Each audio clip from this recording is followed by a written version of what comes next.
We're getting a lot of questions about the car, so I want to show you guys the vehicle from a cold start.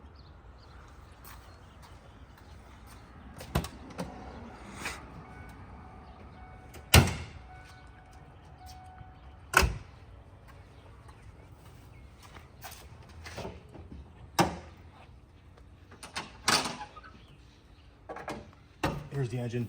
You can see it's completely cold.